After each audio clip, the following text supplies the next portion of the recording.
Nós agradecemos ao senhor Fernando Gomes da Silva pela bela apresentação. E vamos falar agora sobre tecnologia utilizada, vazões, problemas logísticos para distribuição, estratégias para venda a clientes potenciais, análise das restrições para viabilização e expansão, com o Dr. Renato Rossetto, gerente de tratamento de esgoto na Sanasa.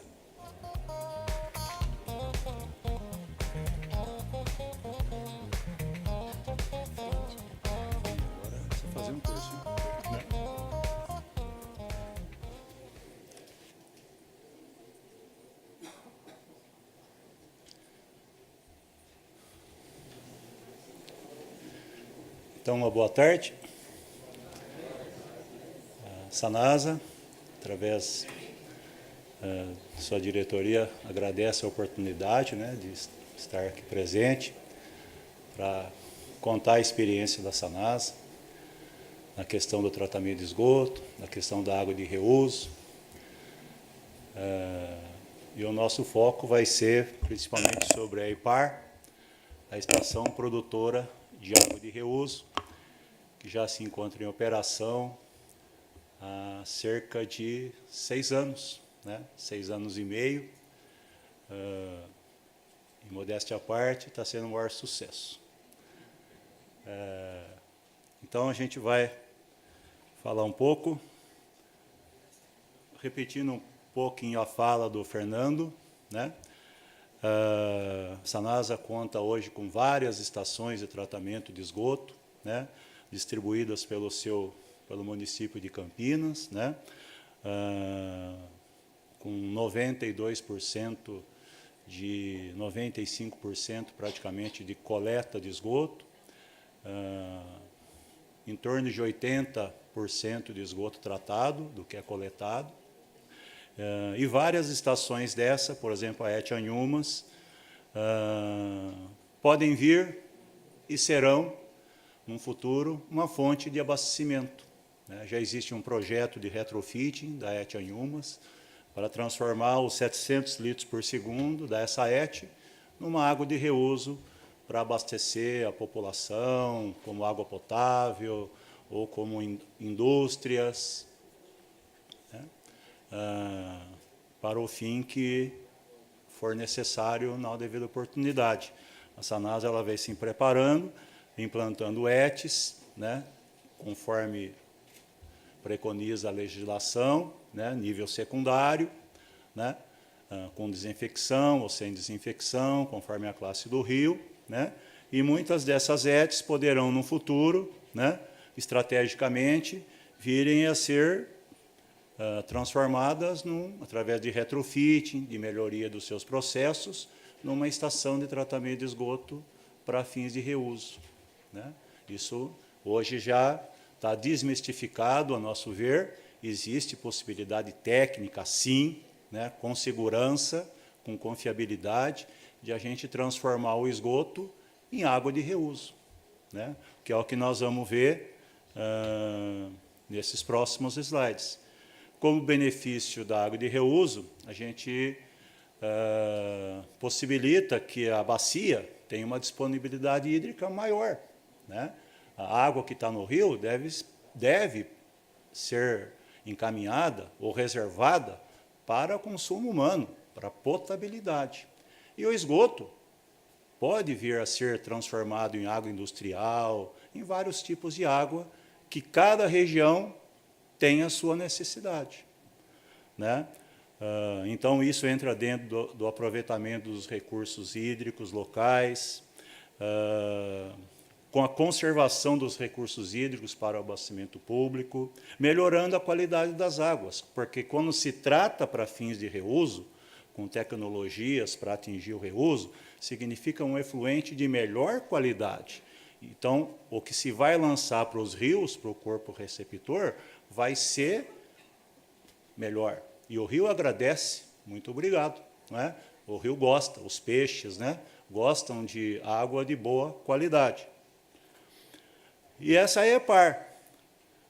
Quando a EPAR foi concebida, ou ela iria ser concebida, era uma estação de tratamento de esgoto convencional, que foi construída com recursos do PAC, do Programa de Aceleração do Crescimento, e a Sanasa iria construir, na época, uma estação convencional, né? Lodos ativados, reatores UASBs, né? Mas alguém falou dessa tecnologia de membranas, né, que pouco era conhecido no Brasil, trouxe lá para a diretoria da Sanasa, e a diretoria, na época, resolveu embarcar nessa tecnologia, né? Membranas de ultrafiltração. Cuidado, isso vai entupir tudo, isso não vai funcionar, isso vai ser um problema. Lê do engano, né? Isso vem funcionando muito bem, né? E foi projetada, então, essa estação, né, com remoção de nutrientes, nitrogênio e fósforo, né, que vem até atingindo níveis excelentes de remoção, desmistificando até, porque sempre ouvi falar, tratamento terciário é muito difícil. Vocês não vão conseguir, para o Brasil, tratamento terciário muito difícil, muito caro. E a gente não vê tanta dificuldade assim. É lógico que é mais caro, gera mais lodo, né? Um consumo de energia, mas não é assim tão difícil e tão impossível, né? E hoje está em operação essa estação aí, com baixo requisito de área, com boa eficiência, com eficiência sempre constante, né? Eliminando os decantadores, que depois de um tanque de aeração, vira e mexe, tem o buque filamentoso, né, que perde eficiência, arrasta sólidos, a eficiência oscila. Não. Com membranas de ultrafiltração, tudo isso está resolvido, além de não precisar desinfetar o esgoto. Não precisa clorar, não precisa UV, porque já remove todas as bactérias por barreira física, e todos os sólidos também por barreira física, né? Isso é muito interessante. Quando se clora a água, pode-se gerar subprodutos. Não tem subproduto, né? Muito interessante. Essa é a EPAR, numa figura menor, né? Na primeira etapa de operação que foi construída, agora já temos a segunda etapa, que trata 365 litros por segundo, em que o esgoto bruto, nessa setinha vermelha, entra na câmara anaeróbia, né? O esgoto bruto. Aqui não tem aeração, somente uma homogeneização, passando para a câmara anóxica, onde também só tem uma homogeneização, depois por essa fenda aqui na parede para o tanque de aeração com ar difuso, e depois, do final aqui do tanque de aeração, através de bombas específicas, bombas propeller, o lodo é encaminhado para os tanques de membranas, né? São 3 tanques de membranas com 8 cassetes de membranas, né? Tratando hoje 270 litros por segundo.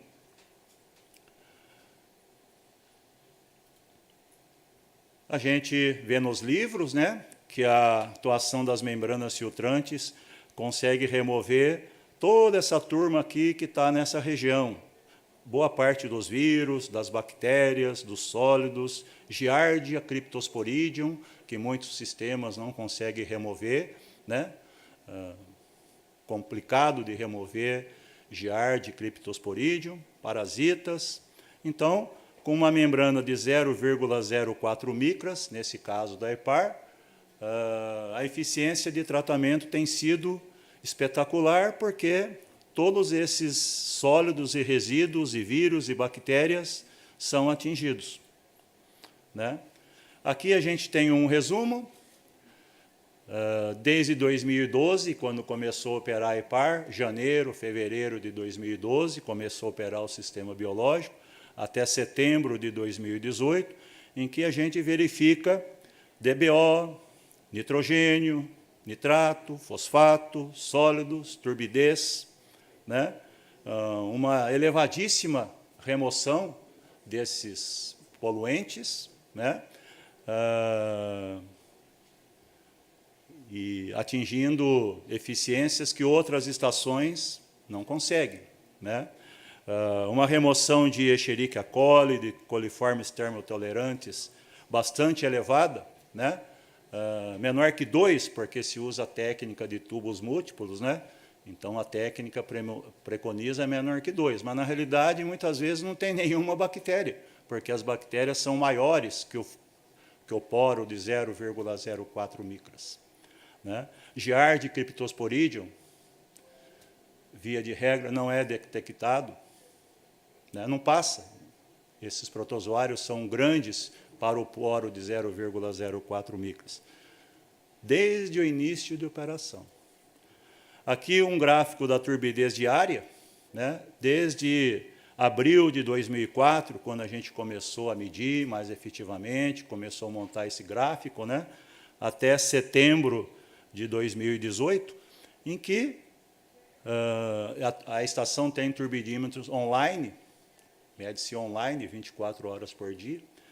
Geralmente está aqui no 0,10, 0,15, né? Às vezes dá uns picos aí de 0,30, 0,40, e a turbidez é tão pequena que, muitas vezes, tem um erro de medição. Muita sensibilidade, né? Muita sensibilidade. Então, a gente vê uma eficiência muito boa em termos de remoção de turbidez, que é um indicador interessante, rápido, online, direto, da qualidade do efluente tratado. Inclusive que a gente não está chamando mais de efluente tratado como nas outras estações, a gente está chamando de água. Já tornou-se uma água isso daqui. Né? Não é uma água potável, mas é uma água. Né? E o nitrogênio amoniacal, que via de regra é um problema nas estações de tratamento? Uma remoção de uma eficiência altíssima. Né? Todo o nitrogênio ele é convertido, né? Ele é oxidado, né? Através do sistema de aeração. Né? E o fósforo também, lá tem uma câmara anaeróbia, né? Que é uma caixa de passagem, é apenas uma caixa de passagem a câmara anaeróbia. Né? O esgoto entra de um lado, sai pelo outro, com homogeneização. Só aqui a gente consegue remover aqui algo em torno de 70% desse fósforo. Né? Se a gente quiser uma remoção menor do que 1, então vamos precisar fazer um aporte químico de um coagulante, que até já é previsto na estação. Ainda não operamos, mas é possível sim. É lógico que o custo de operação vai ficar maior pelos produtos químicos, vamos gerar mais lodo, mas vamos atingir menor que 1. E a bacia do PCJ, assim como outras tantas bacias hidrográficas desse Brasil, principalmente nas grandes cidades, vão precisar de remover nitrogênio e fósforo com bastante ênfase. Então, essa é uma tecnologia de tratamento que é execuível para o Brasil e para todas as cidades. Se a Sanasa faz, muita gente pode fazer. Né? E comparando a EPAR, os resultados da EPAR, do MBR, na primeira linha dessa tabela, com os demais tipos de tratamento que a Sanasa tem, e temos muitos tipos de tratamento, tecnologias de tratamento, é notória, né? A qualidade do efluente da EPAR, a turbidez é menor que 1, no WASB físico-químico é entre 20 e 40, no lodo ativado com biofilme aderido de 6 a 15, e assim vai. Né? A gente vê uma estação mais compacta, com pouca manutenção, né?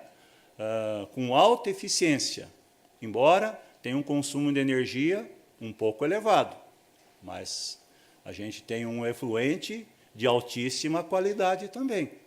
Né? Então, para comparar alhos com bugalhos, precisamos ver as condições em que a gente está comparando. Não dá para comparar um Fusca com uma BMW, por exemplo. Não dá. Né? Não devemos fazer esse tipo de comparação. Aqui a água de reuso que sai lá na calha parte final da EPAR, né? Uma água bastante transparente, devido à sua turbidez muito baixa. Né?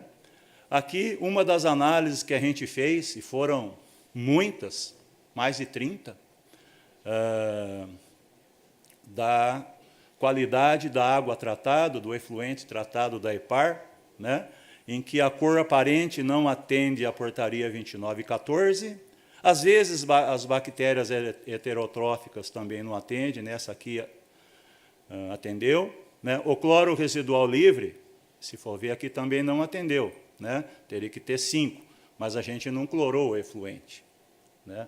A gente coletou a amostra e analisou, tal qual ela foi gerada. Né? Então, é uma água que... Aqui a gente colocou alguns parâmetros da portaria 2914, são quase 100, até por espaço da apresentação, a gente pegou alguns, né? Mas a maior parte atende perfeitamente. Né? Lá na EPAR foi instalada uma planta piloto, em convênio com a Fundespa, com a USP, o CIRRA, né? Através de um projeto do professor Ivanildo Espanhol, que muito se dedicou a esse assunto, né? Com verba da agência PCJ, né? Agência dos Rios Piracicaba, Capivari e Jundiaí, num valor de R$700 mil, em torno disso. Foi montado esse piloto e foram feitas muitas análises, né? Com vários tipos de tratamento. Osmose reversa, seguido de UV, osmose reversa, seguida de carvão ativado, biológico, ou com carvão ativado granular, né? Para se verificar assim, qual a melhor forma, o melhor trem de tratamento, a melhor concepção de tratamento, para dar uma segurança a essa água, que prevê-se, num futuro, ela ser realmente uma fonte de água potável. Né? Numa escassez hídrica, certamente numa bacia do PCJ, que tem uma disponibilidade de água muito preocupante, né? Tem aqui uma solução de tratamento. Né? Tudo bem que com alto custo, mas, como o Fernando falou, no setor hidrelétrico já tem um plano B. Na água, no saneamento, precisamos ter também, porque o corpo humano é feito de água, nós precisamos de água. Até de energia, podemos ficar um dia sem. Vamos pensar assim, mas sem água a gente não pode ficar, em hipótese alguma, sem água. Né?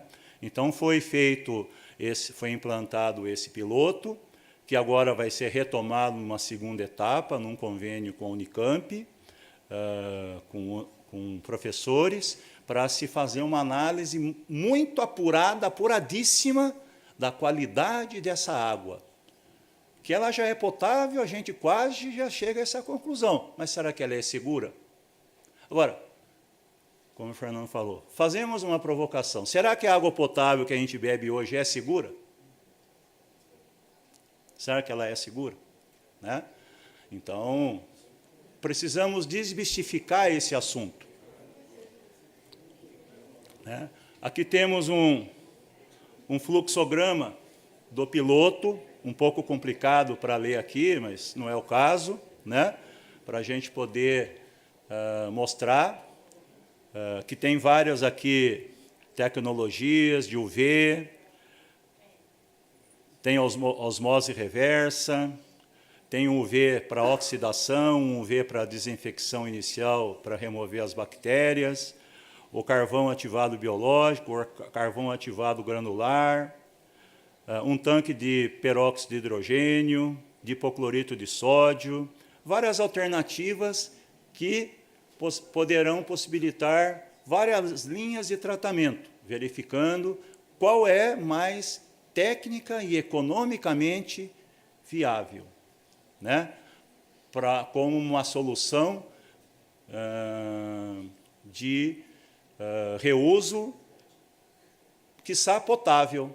Eu acho que é para a potabilidade da água. Causa um certo estranho, né?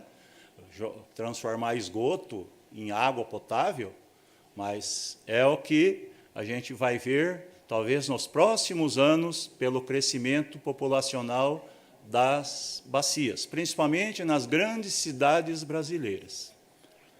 E aqui a gente colocou nesse mapa aqui de Campinas, né, da região de Campinas, que vai a Paulínia, por exemplo, se a gente pegar a ET Barão Geraldo, que hoje é 90 litros por segundo, A Anhumas, que tem uma vazão de em torno de 700 litros por segundo. A Samambaia, 60 litros por segundo. A Capivari 2, 180 litros por segundo, que hoje já está em 270. A Ciatec, região da Boa Vista, mais 90 litros por segundo, está fazendo 180 litros por segundo. Se a gente somar isso, a gente tem uma quantidade, uma vazão de 1.120 litros por segundo, que pode abastecer o polo petroquímico de Paulínia, um dos maiores polos do Brasil. Se não tiver água, olha o problema social que isso vai ter, desemprego, uma série de coisas. É gravíssimo isso daí. Precisamos ter alternativa, né? Digamos, precisamos pensar, precisamos planejar o futuro, né? A sociedade depende de água e não tem mais onde buscar água na bacia do PCJ. Não existe. A Sabesp foi buscar água no São Lourenço, mas a bacia do PCJ não tem onde buscar água. Mesmo porque a nossa água, parte fica aqui em São Paulo, né? Então, precisa ter alternativa. E por isso, Campinas está voltada, a Sanasa, como empresa municipal de saneamento, é voltada a construir as ETs hoje com essa tecnologia. Já está se preparando para o futuro. Então, essa ET, ou EPAR Boa Vista, porque ali é o Córrego Boa Vista, fundo de vale chamado Córrego Boa Vista, está sendo construída para uma vazão de 180 litros por segundo, né? Em meados do segundo semestre de 2019, ela entrará em operação com a técnica das membranas filtrantes, né? Então, é mais uma estação de tratamento que se pode aproveitar o efluente tratado com segurança, né? Isso já está sendo planejado de agora para o futuro. A ET Anhumas também já tem um projeto básico, né, de um estudo para fazer um retrofitting, eliminando aqui o processo anaeróbio, que tem gases, corrosão, dificuldade de operação, e transformando aqui na área de ampliação em valas de oxidação e tanques de membrana, né, para poder esses 700 litros por segundo que se tem atualmente, né, ser aproveitado como água de reuso, principalmente no polo petroquímico de Paulínia. Essa água pode ser vendida, e essa venda ela pode subsidiar esse investimento e manter os empregos, e manter a sociedade. É isso que a gente tem que pensar, como o Fernando falou, tratar esgoto não é um problema, é uma solução. É uma solução, né? Precisamos ver o esgoto, gostar do esgoto, amar ele, né? Certo? E fazer ele ser uma solução, né, para nós, e não um problema, né? A ET Samambaia também é uma estação que já tem um projeto executivo, neste caso, para usar a tecnologia de membranas também, porque essa estação ela está localizada a montante da captação de água. A gente capta o esgoto que a gente trata. Então, precisa ser bem tratado esse esgoto, mesmo porque a gente bebe esse esgoto. Já é um reuso indireto, diluído. Sabe lá Deus, né? Então, precisamos avançar, né? Precisamos ter coragem de avançar nessas tecnologias. Ah, mas ela é cara, é importada. Calma, ela pode ser produzida no Brasil. Por que não? Por que não? Depende da gente de viabilizar isso. Precisa ser otimista, né? Na EPAR, voltando, né, a gente tem um pouco de dificuldade de falar do reuso na EPAR hoje, porque a EPAR está localizada geograficamente muito longe do centro da cidade, numa região rural, praticamente, né? Encostado na zona urbana, mas não tem indústrias. Então, praticamente 99% da água tratada, do efluente tratado, vai para o rio Capivari e o rio agradece, né? Porque a gente só consegue vender água por caminhão, e a água sai cara, porque o transporte é caro, porque a estação está distante do zoneamento urbano. Mesmo assim, a Sanasa desenvolveu um projeto, junto com o aeroporto de Viracopos, de uma linha de recalque, trazendo essa água de reuso, né, para o aeroporto, e ainda possibilitando aqui, nesse trecho, uma outra subadutora de água de reuso. Veja, a gente já fala de a subadutora de água de reuso, é um termo novo, que antigamente, quem que se arriscaria a falar isso? Né? Uma subadutora de água de reuso que abasteceria o distrito industrial, trazendo novas empresas, impostos, empregos, social, né? Tudo de bom. Então, precisa viabilizar isso, né? Não é só por questão ecológica, porque eu sou ecologista, não é? É uma necessidade de viabilizar a presença do ser humano na bacia do PCJ, né? Com equilíbrio, mas precisamos pensar de forma arrojada. Indo para a legislação, hoje a gente tem uma legislação vigente no Estado de São Paulo, né, que disciplina o reuso direto não potável de água para fins urbanos proveniente de estações de tratamento de esgoto, né? Então, tem a restrição moderada e a restrição severa, que dentro delas tem essas seis possibilidades aqui, de irrigação paisagística, lavagem de logradouros, construção civil, desobstrução de galerias, lavagem de veículos e combate a incêndio. Né? Quais são as características que são permissíveis para esses usos? Né? O pH de 6 a 9, na restrição moderada, DBO menor que 10, turbidez menor que 2, o SST não tem indicação, e coliformes tolerantes, termotolerantes, não detectado.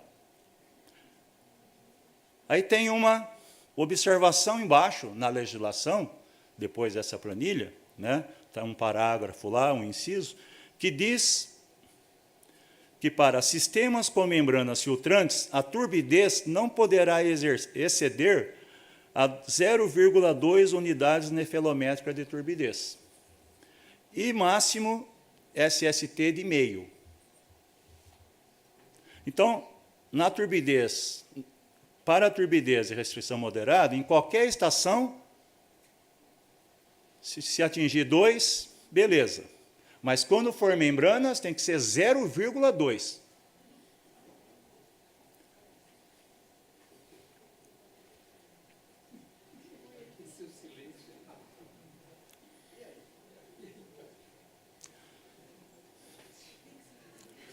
Para a gente pensar sábado à noite sobre isso, né? Vamos, sem nenhuma, é só uma provocação. Não existe isso. Aí, a gente distribui essa água, pouco, porque a estação está muito longe lá do centro da cidade, é difícil. Mas aí tem que cumprir essa legislação. Ovos de aumentos, tem que fazer a cada 15 dias. Agora, liberou um pouquinho, é a cada 30 dias. Mas quanto custa uma análise de ovos de aumentos? E quantos laboratórios acreditados nesse Brasil faz ovos de aumentos? E ovos de aumentos tem num sistema com membranas de ultrafiltração? Não tem, gente, é 0,04 micras. Não tem condições de passar, é uma barreira física. Né? Então, a legislação, ela de alguma forma, ela dificulta, em vez de ela regulamentar, ela não facilitar de deixar passar tudo, não podemos, nós estamos falando de saúde da população. Precisa ser rigoroso, mas não pode dificultar a esse ponto de engessar, amarrar as pernas aos braços e falar, corre. Não dá para correr. Né? Então, a gente acaba tendo algumas dificuldades. Né? A gente acaba tendo algumas dificuldades. Que a água de reuso, ela possui forte apelo comercial devido ao seu aspecto de sustentabilidade e preço baixo, né? Que às vezes esse preço também é discutido, né? Tudo é novo nesse assunto, é muito novo, muito recente, os conceitos, né? Mas a gente tem que abrir mão, às vezes, né? Por exemplo, eu trabalho numa empresa de saneamento, né? Que a empresa, a Sanasa, já vende água para uma indústria lá, água potável. Se for para a gente vender água de reuso, eu tenho que vender mais barato. Mas mais barato, nossa, nós vamos perder a receita? Vamos. Nós vamos ter que perder receita, né? Para a gente poder viabilizar a água de reuso, né? Porque ninguém vai querer pagar mais caro a água de reuso do que a água potável. Eu não gostaria, eu não quero água de reuso. Deixa de lado, eu vou comprar água potável, não é? Então a gente tem que viabilizar essa questão tarifária, né? Embora haja interesse por parte de potenciais clientes, alguns desafios, isso aqui é mentira, são muitos desafios, né, devem ser superados. A logística, seus custos diretos, a legislação, que é um pouco restritiva, o engajamento por parte da população. A população sabe o que é esgoto tratado? Né? Todo mundo tem uma família, eu tenho a minha, quando a gente faz um aniversário, uma festa lá, eu falo de tratamento de esgoto, ninguém entende nada, mas o que você faz? Né? Não é real isso? Né? Falar de bactérias, de DBO, a população tem que ser informada, né? Tem que passar essa informação, usar os meios de comunicação, né? Para desmistificar realmente esse assunto, para ela poder aceitar, senão ela fala, não quero, está louco, você quer me matar, você está pensando o quê? Né? A gente tem que enfrentar esse desafio, né? E, para cada desafio, temos algumas soluções. Só para a morte, que não tem jeito, não é? Sempre tem uma solução, né? Então, a Sanasa está participando de um grupo técnico de água de reuso, formado pela Sanasa, pela Sabesp, pela BRK, né? O IFC, o Banco Mundial, discutindo as regras, né? A legislação, né? Uma discussão dura, difícil, demorada, né? Se envolvendo nos fóruns, sempre que temos oportunidade, vamos, comparecemos, né? Sempre tentando influenciar positivamente, com equilíbrio, com calma, né? A questão da água de reuso, convencendo as pessoas, né? Não é eu quero porque precisa, porque, né, é um convencimento de boa, conforme se diz, né? Na logística, temos um projeto para fazer a linha de água de reuso para Viracopos, que já era para ter sido implantada, mas não rolou, porque o aeroporto teve um problema, né? Uma concessão que, com a crise institucional, econômica, o número de passageiros diminuiu, eles não quiseram investir, né? Mas isso já vai acontecer, né? Porque é um exemplo a ser seguido. Se a gente fornecer 10 litros por segundo para o aeroporto, como água de reuso, é 10 litros por segundo que vai deixar de tirar do rio Atibaia, deixando para a população de Campinas e região, né? Temos, através da área comercial da Sanasa, né, ações de venda para empresas instaladas até 15 quilômetros da região de Campinas, né? Está em fase de elaboração um modelo de negócio de parceria com a iniciativa privada, né, para um processo logístico de distribuição, para incentivar essa água de reuso, né? Hoje a gente pega o esgoto tratado e joga no rio. Ganha-se quanto? Nada, né? Então, se a gente fizer um contrato que se arrecade, sei lá, 50 centavos, já está ganhando 50 centavos. Não é? Já é alguma coisa, né? E temos que trabalhar junto aos clientes com vista ao aumento de consumo. E as pessoas querem saber, mas essa água é boa mesmo? Você tem certeza? Né? A gente dá o laudo de análise, explica, primeiro momento não entende, daqui a pouco volta, pede informação outra vez. Né? Precisa ter bastante paciência e calma, porque existe uma desconfiança, né, dessa água de reuso. Por isso que tem que ter uma comunicação transparente e gerar confiança aos envolvidos na cadeia. Né? A gente tem que gerar confiança, positivismo. Né? Mas tem que ter muita transparência, sempre muita transparência, falar a verdade, né? Não aumentar.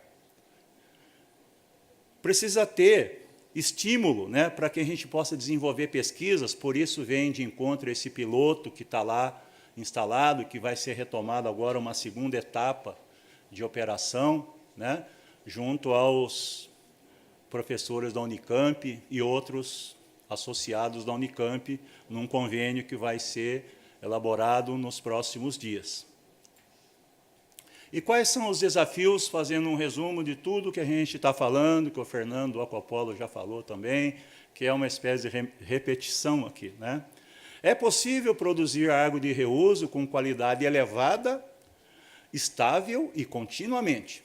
Continuamente é 24 horas por dia, 7 dias por semana, 30 dias no mês, 365 dias no ano, por muitos anos. Sempre.